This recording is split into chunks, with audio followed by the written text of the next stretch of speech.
Hey, welcome to the patch. First order of business. Get that hourglass going. The only thing on the desk not spilled coffee on. Yeah.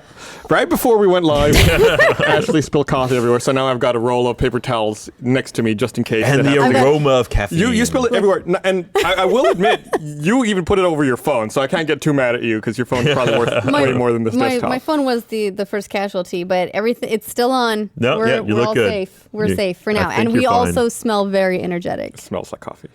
Is the smell of coffee that bad? I love the smell of coffee. It's not bad at first, but that smells kind of like stale coffee. Did you just make that? I just made this. Oh, wow, okay. I will say, though, that I actually prefer lukewarm coffee.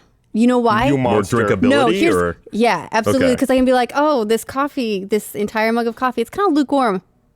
Now you can slam it. And it's going to be gone in 3 seconds. Yeah. And I'm going to be like, well, that's why I like hot coffee, because it meters my intake, and I can slowly get the caffeine over a period of time. Tell us more about your affection for hot coffee, Gus. Well, you see, I don't know. I don't know where to go with that. All right. I know what you're alluding to, but well, at least you want to come back to my place for some hot coffee? So, Patch, here talking about video games. That's where we are, yes. I feel like hey, we got at some hot coffee point, in there. We do. We should talk about our candidates for Game of the Year. Yeah. And downloadable You Game of the Year. want to start with that? Okay. I feel like we should start with it just because on the podcast on Monday, I thought, we'll talk about other stuff and then we'll get to the awards at the end. And we just went way over time. Mm-hmm. There's no official time for a podcast on Monday. But I was like, oh man, we're going really long. Now, are we awarding stuff this week? Or is this where we nominate stuff and debate stuff and then we have to play it so make sure we're all on the same page? And then we open it up to the community, let people suggest stuff that we may have missed, and then we'll come back and talk about it again next week. Professionals. Yeah. Well, we want to make the process open and transparent and then throw everyone else's opinion away. Right. Well, of course. I mean, you pretend to value them, and then you don't justify that. Well, you listen to them. Yes. But then you just disregard. In one ear, out the other. Yeah. Well, and sometimes you're like, oh, I forgot that one, but now I can't say it because my pride is too strong. Well, sometimes that happens. I feel like we were going through I sent an email to everyone here talking about potential candidates for Game of the Year. And one of the games I left off that Ashley corrected me on was Captain Toad Treasure Tracker. You're welcome. I couldn't believe you left that one off. Not even on the list. Wasn't going to say anything. Best ambulatory fungal simulator of the year. Hey, there you go. You know what, though? It's one of those things where I always have a hard time remembering what came out early this year. Mm-hmm. So I'll be like, oh my God, was BioShock Infinite this March? Or was that last March? Because after a couple of months, it's like that period of time just sort of dilates. Mm-hmm. And everything from about May back 5 years seems like it all came out at the same time. Yeah. Speaking of which, that reminds me. So Burial at Sea Part 2 came out in 2014, didn't it? Mm-hmm. I didn't even think about that for DLC content. Well, how does that count, though?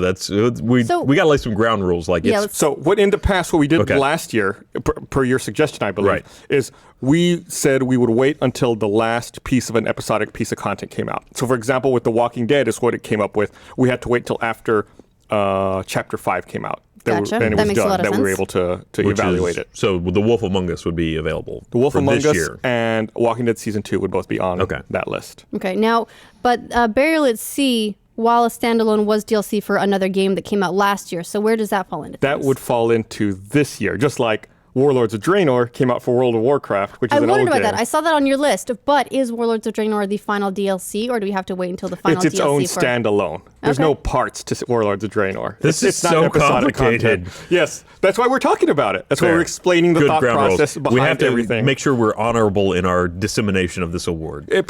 People's jobs are at stake, Ryan. It's true. I don't want to exaggerate here. What's the prize for this? Do we give him a golden Gus?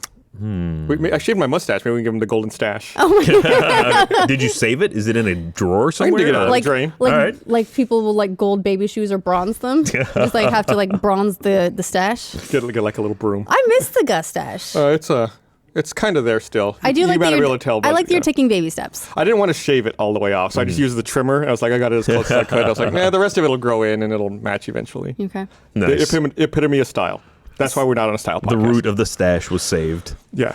Okay, so I don't know how to approach this, so I'm just going to start listing games. All right, we'll start with Game of the Year. And then Ryan will tell you why he hates them all. Sure. And of course, plays them anyway. It's a good system. If I forget any, don't break it. Please feel free to add. I don't have yours in front of me. I'll pull them up after I go through my list. Great. So I only had a couple little additions. Yeah. Important one, though. Titanfall. So I tried to go back and think about early in the year. Titanfall, good game. Maybe hurt by the fact it really didn't have a single-player campaign. Do we dock games that had technical issues when they launched? I think so. I think you have to. And how they dealt with those technical issues, I think, should weigh in that as Believe well. me, as the year gets on and I get further in my list, we will encounter these situations. That's why I thought I'd sort of head that one off early, see what we're doing. Call of Duty Advanced Warfare. I don't necessarily think it's No, I mean, it's AAA title for this year. right. Yeah. Huge, big seller. It'd be awkward if it wasn't on the list. Did make a lot of changes to the Call of Duty formula. It did. And of course, we can strike any of these off the list Most if we notable want. change, less sales. Wow. Look, let's be honest. That's not a notable change That's for true. that It's just series keeping with anymore. the trend. It's like it's straight in there. It's following on the new tradition of It the is. series, but it also had Kevin Spacey. It did. And it was not a bad entry in the franchise. But let's get through the list and then we'll talk about them. The Evil Within, just because I like a good horror game. You and your horrors. Yeah, love horror. Mario Kart 8, I like it. South Park: The Stick of Truth, Okay. Far Cry 4, Super Smash Bros. Wii U, Middle Earth: Shadow of Mordor, Alien Isolation, Dragon Age Inquisition, Destiny. Gotta have it on there. Yep. We'll talk about that. So here's another interesting one. All right. I put the GTA 5 re-release on this list. You also put Last of Us Remastered on. Last of Us Remastered is also on this list. And Master Chief Collection. I mean, if we're gonna weigh in, like we'll wait till the end of the list and then weigh in on that one. What was that? GTA 5, Master Chief Collection. Totally, we get to technical issues. Yeah. Sunset Overdrive. Is Assassin's Creed Unity on there? I didn't even put Unity on here. Technical issues. Yeah. Still, to be fair, we're still waiting on a fully functional version of that game, in my opinion. It's pretty well It's fixed at this still point. laggy. It's still got some issues, but it is a functional game at this point. The combat is better, but it's still choppy. Hold on, we're getting ahead of Yeah, ourselves. almost We done. keep doing that. Sunset Overdrive, Last of Us Remastered, and Infamous Second Son. I mean, looking at this list, I almost feel like we need a category specifically for the remasters. I mean, I'm sure there's like 3 or 4 Nintendo games that could go in that category. I'm sure there's a what's the one they're always remaking? The zombie shooter, Resident Evil. Oh, Resident Evil. I bet there was one this year, right? No, there's one coming out this month, I think. Okay, there you go.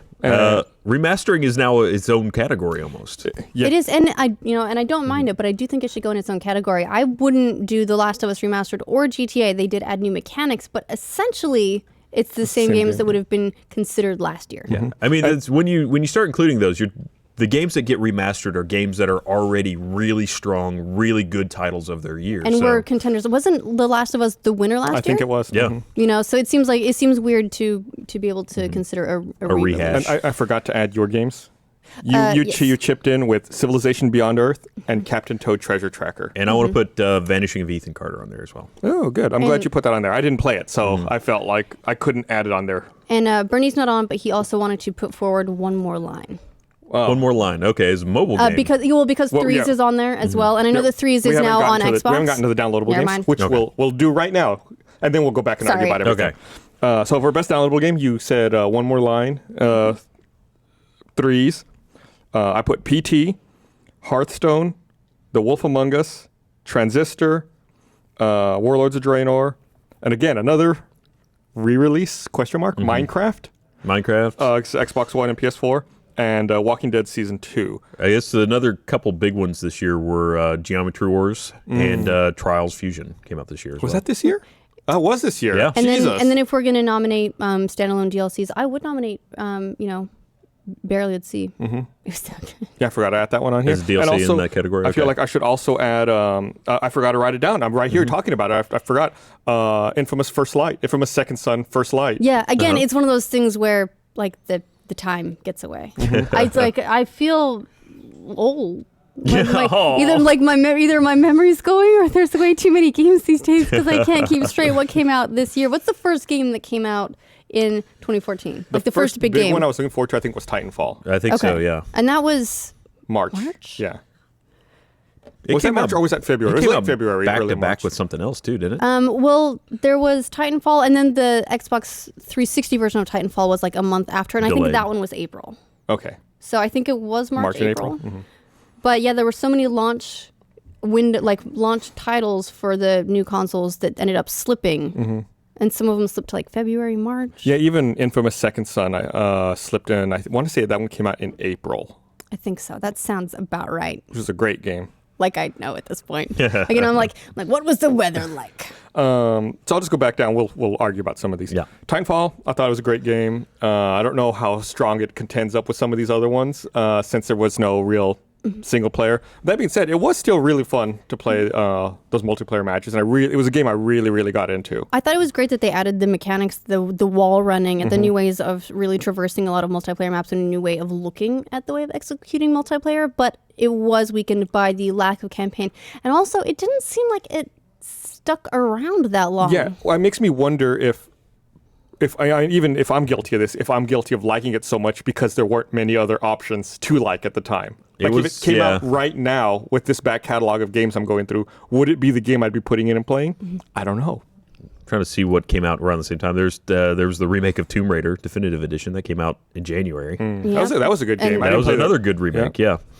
But it's cheating, right? I mean, it was like when Tron didn't win for best special effects because they used computer effects. It's like you're taking a game that was already awesome and you just made it prettier. It's like you improved something that was already really good. That shouldn't count in the same category unless you added something of great value that wasn't in the original release. I could see that, like levels that were cut or new gaameness mechanics or something like that. Yeah, and GTA did. GTA added first-person perspective. And heists. No, they're not at that yet. But is that enough? Is that enough to consider it as a new game for this year? For GTA 5, no, I don't think so.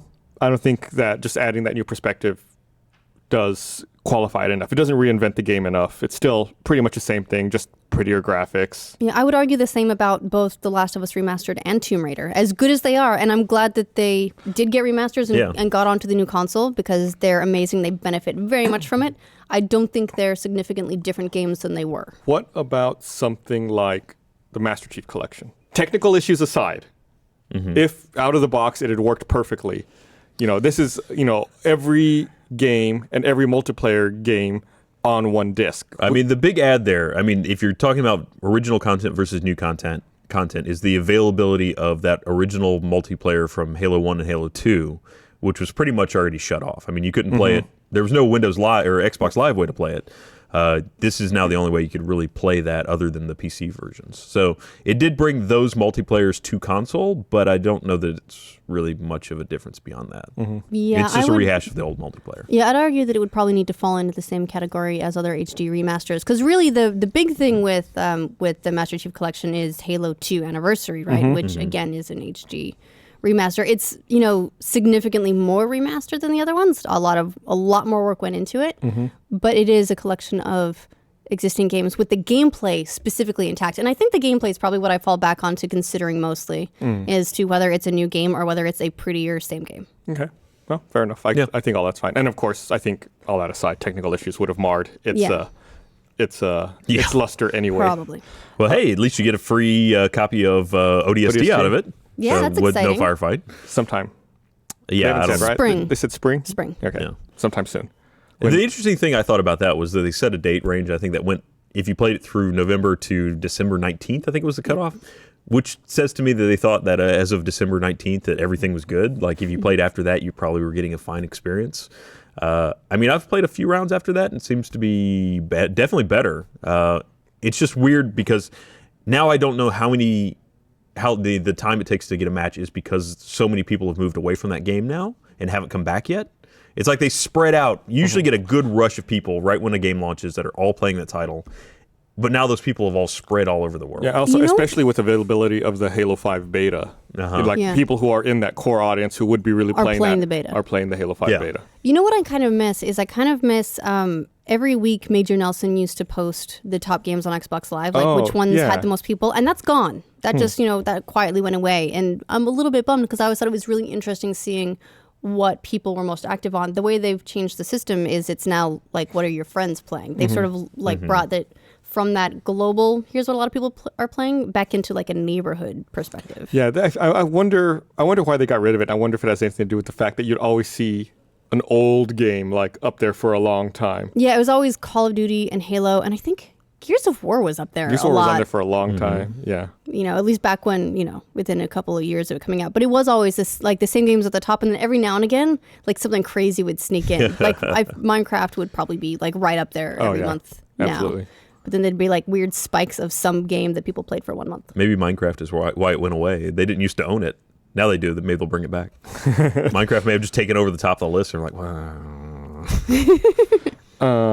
So then going down the list for further discussion. Advanced Warfare. Hey, honestly, it wasn't a bad game. It was pretty fun. I enjoyed it. Would you consider it one of the best games you played this year? No, but I mean, for Call of Duties, it was a pretty good contender. I liked it better than some other Call of Duty titles. Yeah. I feel like it tried harder to add new stuff and to take Call of Duty to new places, and I respect it a lot for that. I think they did very well trying to mix up the Call of Duty formula, but walking that line where if you change it up too much, the diehard fans get furious at you, and if you don't change it up enough, everyone, including the diehard fans, get they're in a tricky place since it is played so competitively and in competitive circuits. It's like you can't deviate from the formula too much, otherwise, all at least with competitive, multiplayer, right? With multiplayer, because then competitive gaming just goes nuts. Yeah, but I did like the risks that they took, and I thought a lot of them paid off. Mm-hmm. Yeah, it was a fun game. It was an enjoyable game, but I don't think it didn't break any molds. I mean, that's really what I'm looking for in a game of the year, something that gives me a new experience, something to get excited about. And it delivered a solid Call of Duty game, and that's it. I would agree. Cool. Yeah, I did. I say we kick it off the list. I will admit I did not play it, but it's just because I feel like I've got Call of Duty fatigue at this point. It's I'm not gonna jump on a I would really try to play multiplayer, and I just don't want to get destroyed and yelled at. I will say I am looking forward to whatever the zombies mode that is forthcoming with it turns out to be. That'll be cool. Have they said anything about what the next iteration of that series is going to be in Call of Duty? Is it Treyarch's turn? Is it Infinity Ward's turn after this? Advanced Warfare would have been Infinity Ward. No, that was Sledgehammer. That was Sledgehammer's first time making it, so now it's like... So who was before? So before that, it was Black Ops 2? Black Ops Hold 2, on. which is Twitter, help us out. because of the zombies. Infinity Ward would be next. Okay. Yeah. Okay, I'm gonna pull up the Twitters just in case, because I'm sure that you guys can help us out. Yeah, I have an annoying habit of multiplying things sometimes. I'm sorry. I think my grandmother calls Everything's it Twitters. better with pluralities. Well, I also call things an internet right now. Get on the internet. Have you been near an internet? So Evil Within, that was a kind of a horror game, right? I have not played it. What is that? I feel like they didn't do a lot of marketing for that game leading up to release. I want to say the first time I mean, maybe I was just out of the loop. The first time I heard about the Evil Within was at PAX Prime in September. And then the game came out, in October. Was this the one that was letterboxed? Yes. Oh. Yeah, it had some technical issues, specifically in the PC port with that letterboxing. A lot of games have issues, particularly in the PC port. Right. Looking at you, Ubisoft. It was, well, yeah. I mean, whichever one of these cameras is mine, I'll look at both of them. Well, that's what happens. One eye to each. Now that Target build systems are no longer the PC. Target builds are on the console, and then the PC essentially gets a port. Yeah. What do you think? So there was a stat that Ubisoft put out not too long ago, and this is going a little bit off topic, but I'll try and be brief about it. Ubisoft said at one point that only like 5 to 8% of people actually purchase games on PC, and it's like a 93 to 95% piracy rate. Which, we were reported on it in context of the Talos Principles anti-piracy things.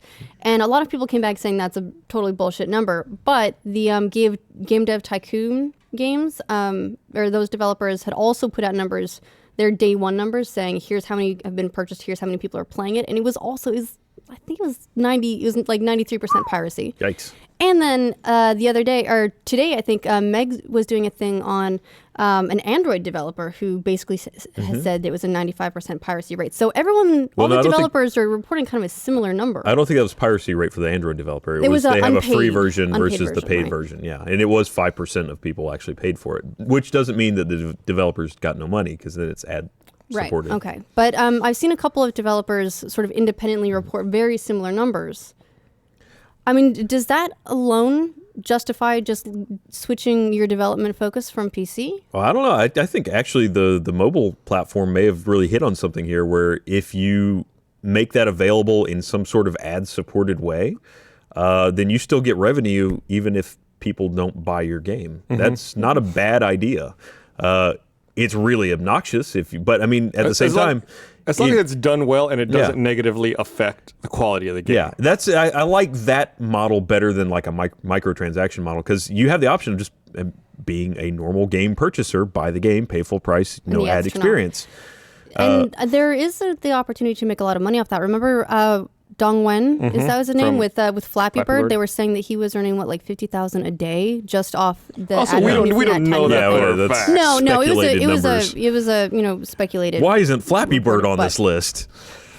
That was this year, right? That was 2013. No, where is it? Yeah, May 2013. Okay. Was it? I only know because I happened to be looking it up right when you asked me. 2013. Yeah, but I mean, I lost the thread of what we were talking about. Oh, so we were talking about Evil Within, because we were talking about deprioritized PC ports and if that was a potential reason for that. But backing it up to Evil Within. So Evil Within, totally solid survival horror game. I think there have been other survival horror games that were better. It was just refreshing to see a new title. I don't think it's really a solid candidate, but it was still a fun experience.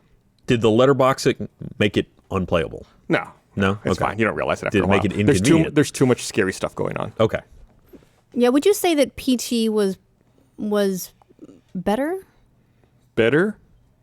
It was probably scarier. Okay. If that makes sense. I think PT falls into a really interesting zone of being more like a game teaser than an actual game. Well, that's how they build it. But it was also kind of a game in itself, right? It was. I mean, it was like a micro game. It was like a mini game in many ways, because it wasn't.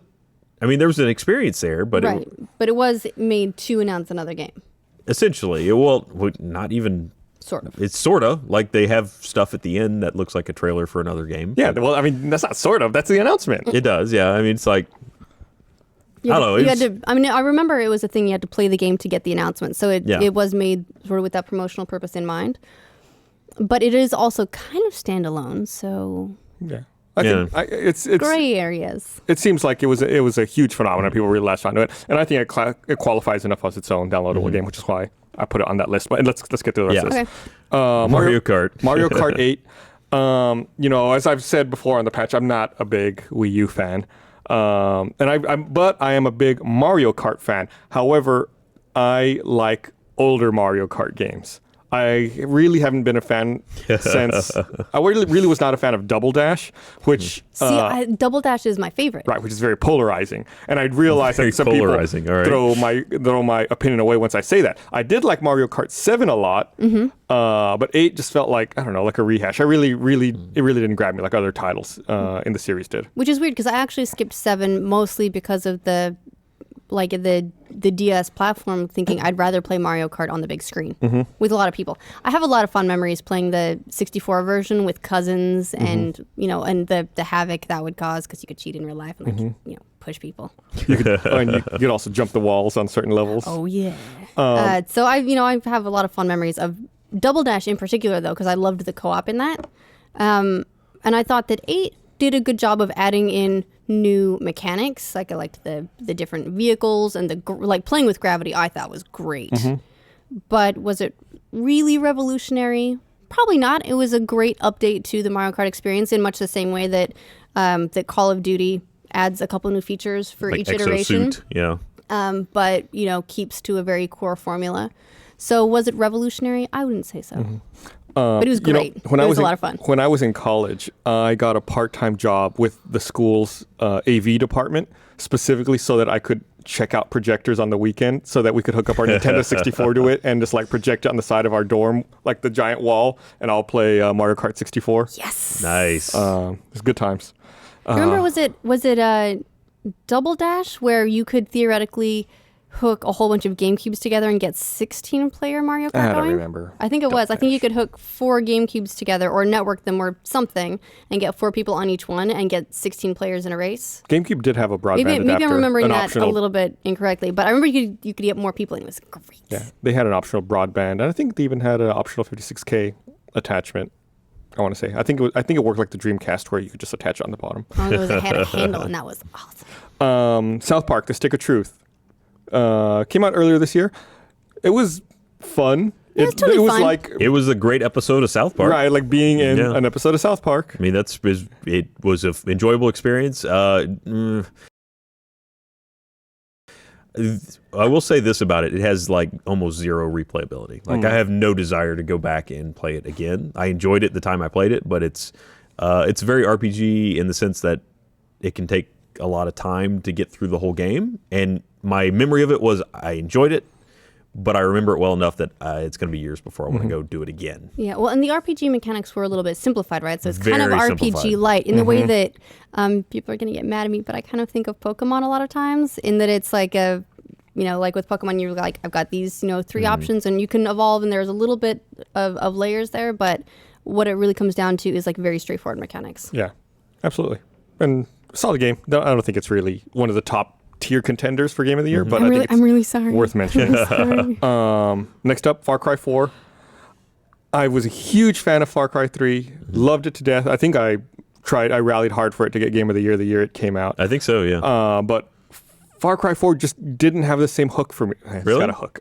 It didn't grab me the same way as Far Cry 3 did. Every time I put Far Cry 4 in, I'll play for about 15 minutes and be like, I'm going to play something else. Like, I don't know. It just hasn't grabbed me. I've played, I think, for about 4 hours so far.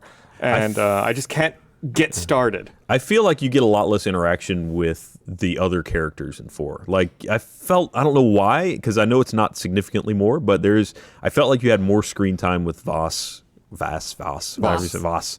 Because he showed up at least 2 or 3 times, whereas your main nemesis in this one is there at the beginning and he's there at the end, and he's occasionally a voice in the middle. I would agree with that, and it's the way Far Cry 4 was sold really was focusing on the villain of Pagan Min, Right. and so not having him around like as your foil for a lot of the game, a little disappointing. I mean, I liked it. Was a really interesting thing they did where you start the game and where you end the game. I don't want to spoil it, but like the context of how that whole thing happens is really interesting. This game definitely focuses much more on the mechanic of the 2 rebel leaders, and you're choosing which direction to go. That's really the focus of your interaction. And yeah, I mean, it's solid. If you liked Far Cry 3, you will like Far Cry 4. I don't know that it's also revolutionary.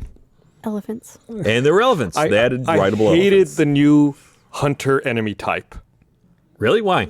I thought those were kind of cool. It was so, like, I would get so annoyed if you'd see a couple of them because you can't keep them marked. The way I play is like, I like to scout everything out. I'm going to mark everything, know where everything is. On one of those hunters, you mark them. Yeah. It stays for a little while, then it's gone. Yeah. So don't you just mark them, kill them then, and No, I want to done mark with it? everything. Gus wants to map out everything Fucking before Splinter it goes Cell in. style. Gotcha, Down the okay. door and shoot all everyone right, very now precisely. you're speaking my language. So it's just, and it's not a knock to the game. It's just like as someone who's playing, it's like it's good because it's like that frustrating new enemy type that you have to really adjust the way you play the game to deal with. I mean, again, we're talking about a list of the best of 2014. So when we're going over these, they're all great games, at least the ones I played. So any negative that we're saying is at this point, it sounds like our main nitpick is that it just doesn't add anything that we haven't seen before. Right, and we're being very picky. Yeah, I'll admit. I we mean, are. all these games are games we liked. You know, we're not talking bad about them. Well, I mean, we wouldn't have nominated them if they weren't already great games. It comes to a point though where you have to find something to knock them down for. Otherwise, they all win, and we don't have it. We don't have enough mustaches to go around. Yes, That's true. That's correct. The mustaches in limited quantity. Next up on the list is actually a game I'm not a fan of. I'm not a fan of this series, Super Smash Bros. On the Wii U. Smash has never grabbed me. I don't know what it is. It's just, I know it's huge. I had to put it on the list because I know people would be fucking angry as hell if we didn't mention it. We've played Smash a lot at the house. Teddy, the youngest, is actually a huge Smash Brothers fan. He plays it all the time. So we've been playing it mostly with him. I'll admit this, I'm terrible. It did add a couple of really great new mechanics, I thought. The map editor is amazing. It's really, really good. There was a map editor before, but they've made some huge improvements to it. You can make some really great levels now. Also that you can make your own fighter and then, and customize their fighting style and the way they look. And the kids actually really like that they could create themselves as fighters and play against the Nintendo characters. I thought all of the characters were integrated very well, including the ones that aren't, traditional Nintendo characters. Like Pac-Man was really great, Mega Man. The way, like, they all seem like they come in and they seem like they fit together. That was really great. Lots of new great characters as well. I like also the integration of the way that they use the amiibos and having your amiibos be able to level up. I'm going to just go ahead and say that those amiibos level up way too fast. 4 fights, and Teddy's Kirby, who he named MLG Bloke. That's going to be my pro name.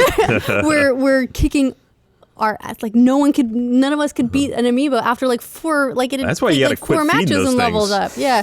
I was Lock it in a like, drawer for like a week. Starve it from Can electricity you do that? for a Can we while. just like level it down? That'd be great. Make it play other people's amiibos. So I do agree that the amiibo integration was really fantastic. So the game did a lot of new things, and it did a lot of new things really, really great. I'm not a fighting game player for the most part, so I can't speak to the fine-tuned competitive mechanics. I'll say that for Smash, it's fun. I wouldn't play it by myself just because it's not my kind of game. I've heard but it's fun to play as a family. I've heard murmurings. I think this is one of the patch topics we didn't get around to last week, that the team behind Smash Brothers says they think that they're done balancing the game, which has upset some competitive players because apparently in the competitive circuit, Diddy Kong is a little overpowered. So they're calling for Diddy Kong buff or nerfs. Well, I mean, you can't have Diddy Kong stealing the show. But I think that's cyclical. I think that goes with a Smash game because in the past Nintendo, in the past you really couldn't update these games when they would come out. So I think that as people discovered characters that were overpowered, people would start playing other characters to counter that specifically. Right. And I think you'll just see fighting styles become cyclical, where now there'll be the ultimate counter to Diddy Kong, then everyone's going to develop a strategy for that, and then it'll be a new player. It's never ending. But why learn to do that when you can just call for the developer to fix it? That's true. Well, as an aside to this, though, do you think there's kind of a cottage industry going with the manufacturers of these amiibos just knocking a piece off and then selling it for $25,000? With the jawless Diddy Kong? Yeah. Or there's been the jawless Diddy Kong. There was a legless Peach? Yep. Yeah, the toucan and Samus, and those are all selling for stupid amounts of money. I think if I was working in the factory, I'd just I'd be like, oh, yoink. push this button right here, and this one's broken. Better put it in the box. whoop. Can I buy this through the company store? It's like I'll just buy this one straight off the line. Don't worry Yeah. about it, boss. I'll take it to the recycle bin. it does seem like they're sort of going through like one by one having the mismanufactured. What do you call those, misprints? No, this is great. This is like, hey, I think Nintendo must be doing this. They're selling them out the back door. It's like, it used to be this was just broken merchandise. Now it's a big selling ticket item. Right. Well, it was always a big selling ticket item, except you didn't have the internet to help you get them. It's true. Well, do you Not think that Amiibo existed? It used to be specifically, like but- backdoor. Like, would you go to a convention and be like, check this one out? It's totally wrapped, completely boxed, no legs. Yeah. I mean, that sort of stuff was like you'd get any misprint like that as a collectible, right? Anything that there's not enough of.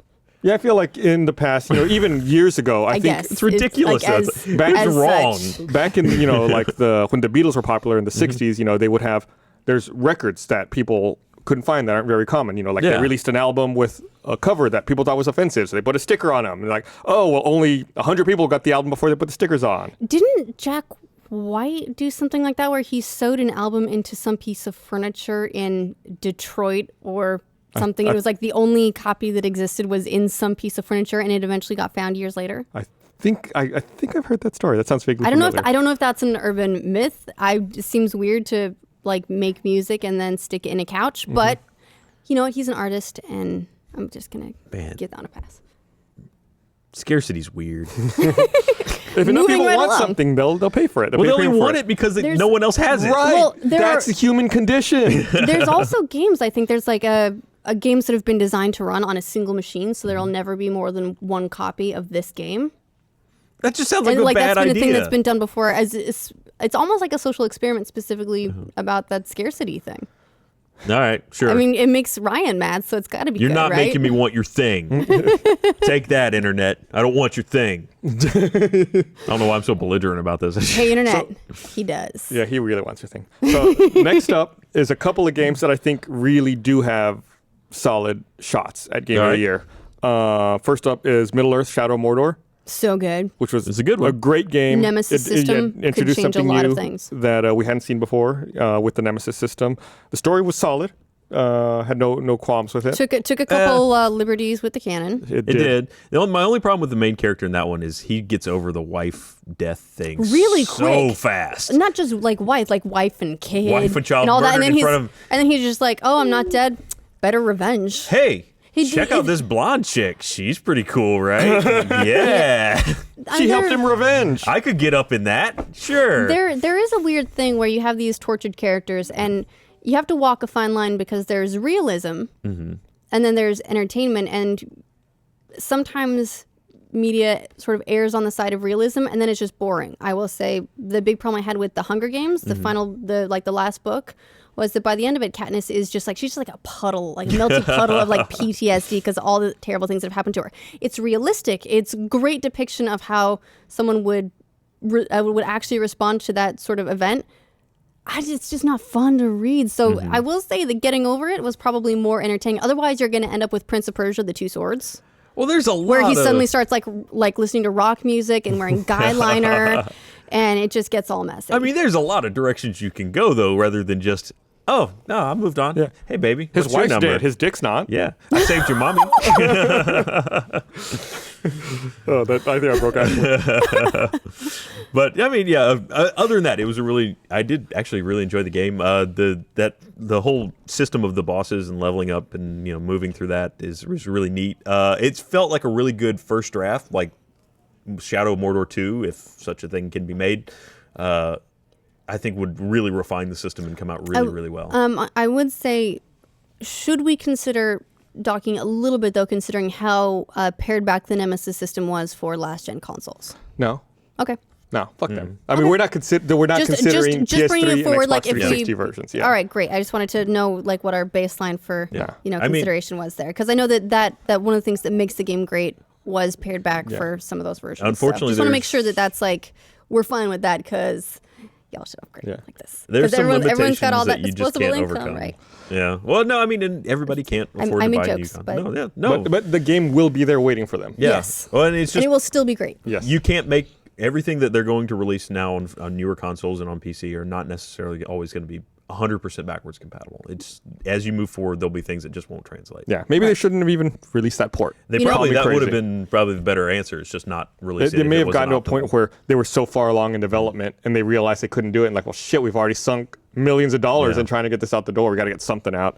So I don't know. As much fun, we made a lot of fun of Assassin's Creed for having the two different games for the two different generations, but in the end, maybe that was the way to go. No, I'm all for that. Unity, for all its bugs, at least didn't hold itself back to the hardware of the older generation of consoles. I guess it's worth mentioning Rogue isn't on the list, and by all accounts, it was a better Assassin's Creed title than Unity was. Which is funny considering it wasn't about an assassin, but hey. I didn't play Rogue, so I haven't played it either. Jack did, and he said it was pretty good. It's like it's very much Black Flag improved. Okay. And with that's an endorsement. and with a believably angsty character who still is entertaining even if the accent's a bit off. Maintains the angst, doesn't lose the angst. Right. First time a new lady walks by. Yeah. Hey, baby, my wife's dead. I just lost my son. You want to make a new one? Hey. Oh my God. Got a groan from the control room. Nice. Next up on the list, Alien Isolation. Yep.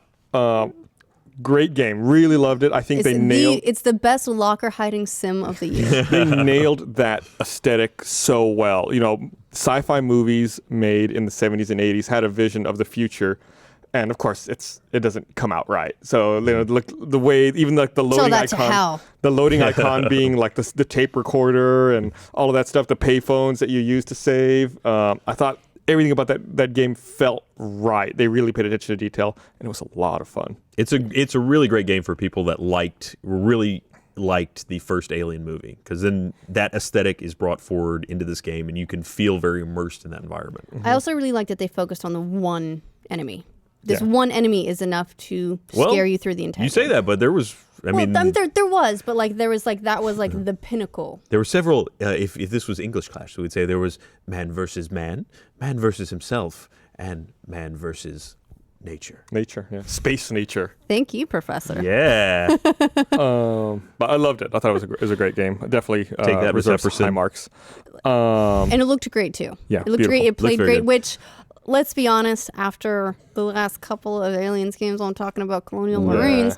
It's nice to see an Alien game that really did justice to that franchise. It's nice to see an Alien game that's not the subject of a class action lawsuit. Yes. Also, they've got it working on Oculus Rift. Oh, I wouldn't want to do that.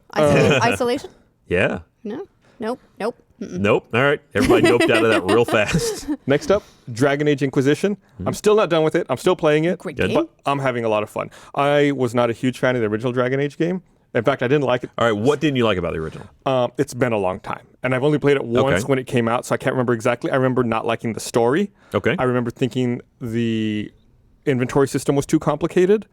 And I remember... That surprises me about Tell you. that to Elder Scrolls. I would think that a complicated inventory system would be just what you were all about. If it's laid out well. Like, it can be a deep and thorough inventory system if it's easy to use. Okay, that's fair. And I thought the combat mechanics were a little wonky. Okay, so how does Inquisition bring all that forward? Inquisition... I feel like there are still some inconsistencies with the inventory management. That's the first thing I'm going to say, because this is the thing that I complain about all the time. We understand you, Gus. With that kind of game, though, it's a big deal because you spend a lot of time dealing with the inventory. Right. Yeah. But I want to see, there should be, I totally agree with you. I want to see more drilled down options. Like, I don't know if this is an option, I just haven't found it, but I only want to see, if I'm looking at a character, I only want to see equipment that they can possibly equip. I want to be able hate that. Right. I want to be able to filter. I'm saying I agree with you. I hate it when you just get flooded with all the equipment that you can't use. Or filter. I only want to see things that are better stats than what I have now, or equivalent stats. That way I can make a judgment call about it. Instead, it's like, oh, did I take this helmet off of someone else, or is this a new thing I just picked up? It's there's some tedium there. Anytime I get new equipment, it's like, fuck, I'm going to be staring at the menu for 5 minutes. I don't know what's what. So... I mean, there's still some trouble there. I think I'm still playing through it. The story seems okay so far. Not phenomenal, but... Not blowing you away, but it's a definite improvement. Yeah, it definitely makes me think that I need to go back and play the other games because the world is very complex. There's a lot of world building that's gone into it, and it does its best to explain, but also doesn't overly hold your hand. So I feel like I could benefit a lot by going back and playing the older games. I think they didn't set some things up in this game that I would be lost about if I hadn't played the first one. Like the whole relationship between Templars and mages. You're just kind of like, when you start this game, it's like, oh, we don't like each other. And you don't know why. But if you play the earlier games, you get the backstory and you know why, what they're doing. And Which starts actually with the Templars and mages meeting, right? I mean, that's not spoiling anything. That's like the first second of the game is there's a meeting between the Templars and the mages that they're trying to hash out a peace. And something goes catastrophically wrong. Yes.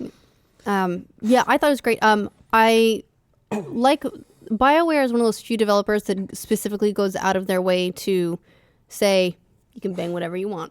And I like that. I appreciate that. I appreciated it with Garrus, and I haven't decided on anyone yet. But I like still that playing the field a little, putting your options I like around. that I have the options, and I don't want to progress anything too far because I did with Garrus once and I accidentally friend zoned him, so I want to be very careful this time around. But I like having that. Like the range that they have, like it feels, it feels like cool and meaningful, and I'm like, we can bang and we can fight together. It's the ultimate. Bang, bang, bang, fight, fight, fight. Next up, fight. Kiss, next kiss, up on the list is Destiny. Destiny. I put it on here because Bernie talked about it so much on Monday. It's a huge game. It's a big game. I don't know that it would make the final cut. I would say that there are a couple things to consider with Destiny. One, that it may be one of the first really truly successful models for an MMO on console, even though it does not bill itself as an MMO. Let's be honest, it kind of is, and there aren't a lot on console that have pulled off that formula, whereas Destiny really has. It falls down in a lot of areas, like there's the story, lack thereof. Also, I stopped playing this. I stopped playing it a while ago. But watching Bernie and Teddy in particular play it so much, it's like you grind, you go through this thing so that you maybe get a weapon, and then you have to grind some more to level it up, and then you have to go and grind and get this other stuff so you can break it down so you can level it up. And it's like it's a grind to grind to grind to grind, but it's also incredibly successful at doing that. Yeah. Well, I mean, it's got a lot of things going for it. It is actually a very good first-person shooter. It feels good. The shooting's fun. The gameplay, the actual moment-to-moment gameplay is good. The bounty system is fun in the sense that it keeps you hooked into... It's a game that is very good at addicting you to returning and playing just a little bit more. I'll just come back and do the daily. With its dailies and its weeklies, I'll just and then do its the heroics. Bounties. Yeah, and the whatever. Nightfall and that kind of stuff. And it does really fall down in the sense that it was really billed, I think, strongly as a storytelling game. And people keep every time I bring this up, people will say, "Oh no, it does have story. You just have to go look at the I don't grimoire want to read cards." some grimoire cards. That doesn't count to me. And look, if they'd even done the small detail of just putting a terminal in the game where I could access that. If I have to get off the game, go get in a web browser and access it, then you're taking me out of my immersion in this game. I feel now like I'm just on the web surfing. I'm not playing this game anymore. And then invariably you end up on RedTube and you're jacking off.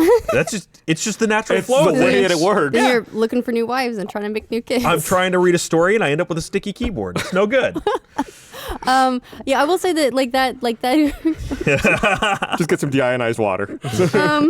The grimoire card I think is a symptom of like people trying to do that multi-screen experience, and that's one of the real downsides is like you don't want your story's not in your game, your story is on the website, and I think I don't want to see that anymore. So you listening, game developers, don't do that. All right. Like you can have that accessible somewhere, but make it accessible in the game too. Exactly.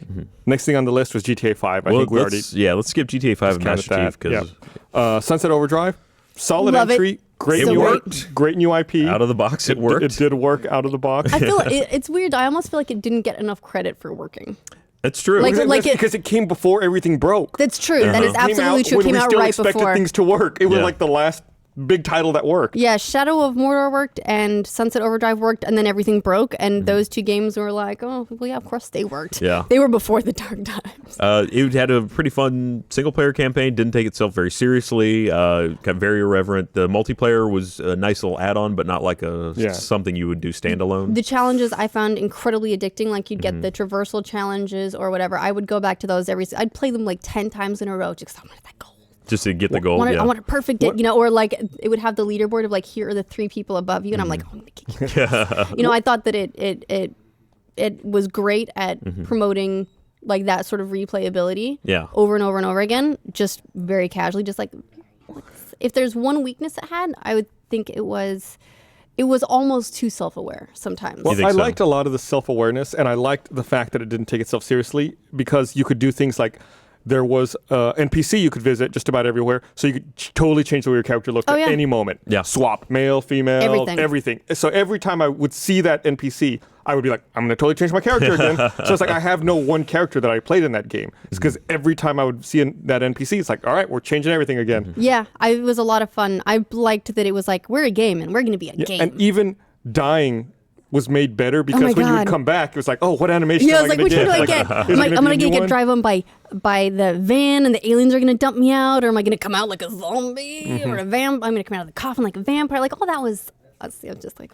It's really, really It was a lot of game. fun. I think it should really get a good mention in the fact that it's multiplayer connection in the sense that you would walk up to a terminal and say, I want to play a multiplayer game. And it would say, okay, I'll let you know it's ready. And you could just go about your business. Right. You didn't have to stop what you were doing and wait in a queue. Yeah. It would all happen in the background. That was and the multiplayer being just kind of it felt more like an extension a little bit of the single player, like it helped you level up weapons and things like that. And it was a fun experience, not something you would go back to a bunch. But I also liked collectibles. how they were distributing their like video blogs from the developer like in the game. In the game. You just go up and watch the screens. Like that's okay, the cool. complete opposite there of Destiny, where it's like even stuff that is not really game centered. Well, I mean it is, but not about not the lore story. of the game. Well, they were again. This goes back to they didn't take themselves seriously, and so they were able to do this. The game was fine with breaking that fourth wall regularly. Oh yeah, I mean the player would punch the fourth wall like to every start time. the game. Yeah. Again, and the collectibles, there were 750 of the There were a collectibles, lot. not including the DLC, which came out, which is also awesome, the Moil Rig. Great. Like, they were easy to collect, but if you wanted the maps, you could totally get the maps. They were a lot of fun. I'd be going on and be like, ooh, toilet paper.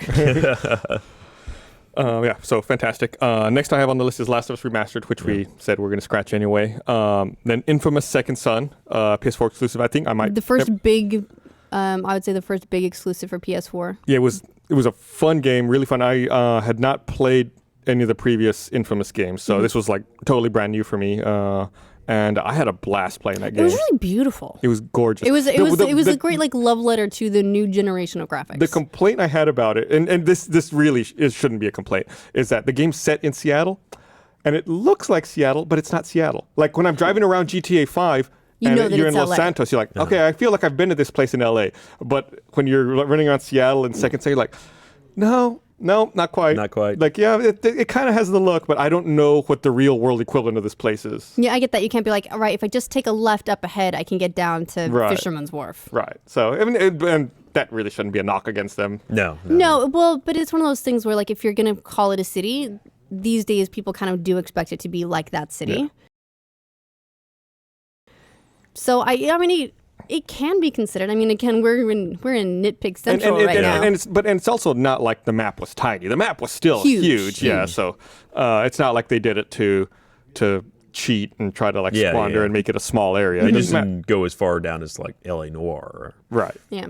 I will say that the they very much played up the like, will you be a force for good or will you be a force for chaos? I felt like that from a story perspective and gameplay, it was a little bit heavy-handed. It's like either you're an amazing person or you're a terrible asshole. There wasn't a lot of space in between. So I feel like that promise wasn't fully delivered because it felt less like here's a gradient and I can be these things sometimes and these things sometimes and they'll add up to a to a final. There was no gray. Somewhere. I think we were and thinking it was of more, Mass Effect. Yes. Which allowed you to write that line a lot more. And then the Second Son, it was very clear cut one of that. It's like, oh, well, I want to be good, but I want that bad power. So you can help the old lady across the street or murder puppies. Yeah. So, and it is true that I was probably measuring it against a game like Mass Effect where those decisions and those things can have, wild influences over like who dies. Or Well, like it sounds whether like your whether power certain set things even even come up. was influenced by what decisions you made. So. Yeah. All right, we're going long here, so we gotta start moving along. Okay. So that's everything I had on my list, and we gotta get to yours. First on your list, Captain Toad Treasure Tracker. Yes. Definitely has to be up there for me for one of the games I've enjoyed most this year. Worked, no problems at all, and I don't know, it's just really really fun. I mean, it was a system seller for me. I bought a Wii U specifically to play this game. And you weren't let down. It was not let down. I did not regret it. It was fucking awesome. And it's also I think important to note that it's one of the I know that they've had like Super Paper Mario before, but that it's one of those areas where Nintendo was really trying to explore and build on like new gameplay experiences, specifically for the that wouldn't be possible without the Wii U. I think it's really great that they tried that. They ended up with a great, polished, really beautiful looking, fun to play game. I think it was it was a success and everything. I don't have anything bad to say about that game actually. Yeah, kudos.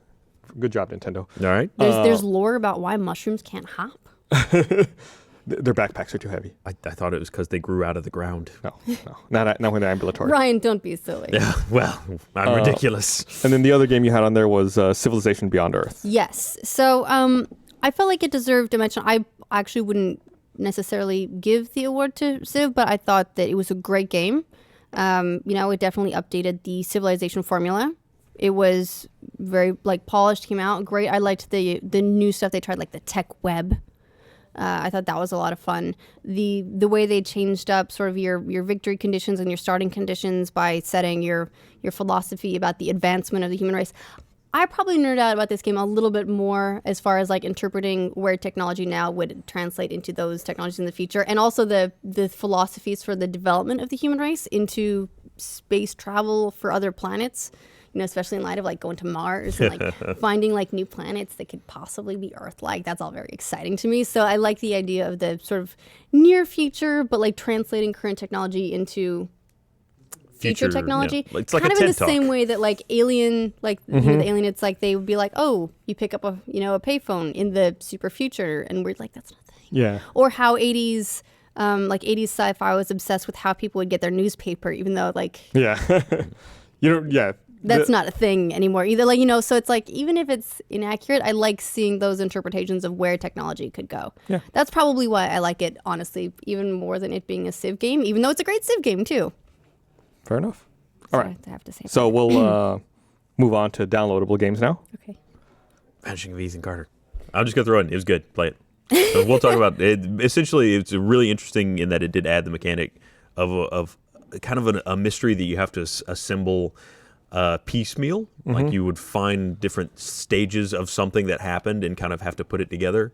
It's also gorgeous. I mean, especially running it at high resolution, it is just it's hard to explain how pretty that game is if you like that sort of realistic look. Sure.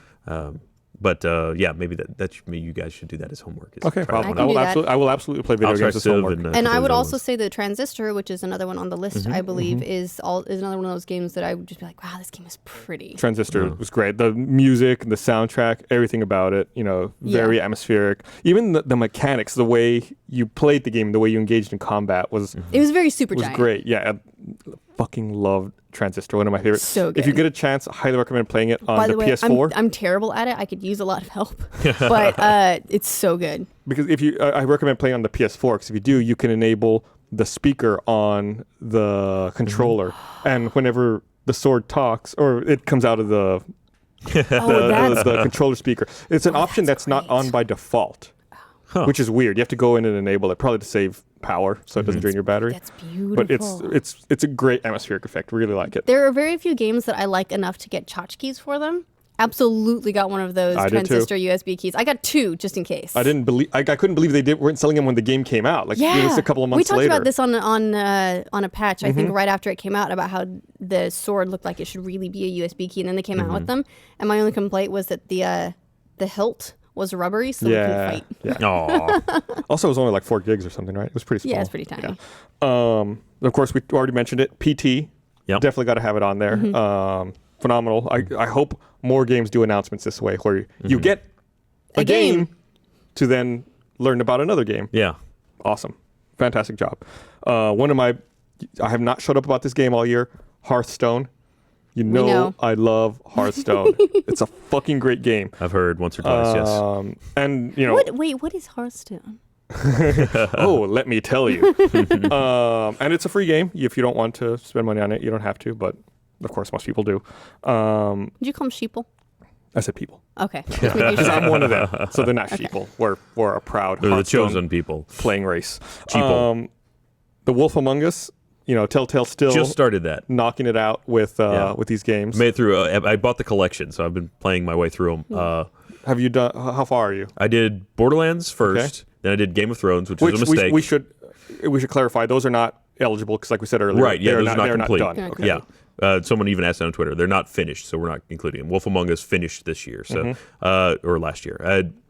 I did Borderlands, which I really liked. Game of Thrones, I didn't like so much because it's like 25% loaded pause and pricks rule the world. But if you like Game of Thrones, what you're saying is it's Game of Thrones. It really nails it. And then now I've started Wolf Among Us, and I really like it. I'm still in episode 1. Okay. I'm almost to the end of episode 1. I'm a sucker for all of that fairy tale twisted into real life stuff. Yeah. I watch Once Upon a Time. I watch Grimm. Well, this anything that's like fairy tales, but like in real life. I'm not a comic book fan, so I didn't realize that this was a comic book when I first started playing it. And when I learned that, I was like, oh, well, of course, I'm gonna go to the comic store. How are those? I haven't read them yet. I haven't started. I bought it. I haven't started it yet, but I'm gonna start getting into that. Did they announce it, or did they just end the comics? They either announced they were ending the comic, or they did end the comic. One of the two last year. I'm not sure. Is it another Kirkman comic? No. Okay. I don't believe so. Anyway. Then of course that leads to Walking Dead season 2, which was another solid game. I felt like season 1 was probably stronger than season 2. Season 2 got a little crazy. I'm not gonna spoil the game for anyone, but I felt like where you get in that game is just like, it doesn't make sense to me character wise, but it was still fun, and it was still a great ride. And I'm really looking forward to season 3 ? Yeah, Telltale's very good at what they do, which is mostly making you depressed. Yeah. So I think that's why I like Borderlands. It didn't make me depressed. Borderlands was like the exception. Borderlands is a great game. Let's see what they do Wolf with Among Us Minecraft, hasn't made me depressed yet. Like it's definitely got serious subject matter, but like I'm still okay with it. Transistor we talked about. Threes, which was an iOS game, which eventually got ported to Xbox One. And some people may know it as 2048. Right, 2048 was the free rip-off version. The mechanic as 2048. Threes was a great game. Even on the iOS, Bernie talked about it. It's got a lot of weird little things that make it charming. The audio on the great. surface, on the surface, it's just a number matching puzzle game. But then you get the fact that each of the different cards has its own personality and its own voice.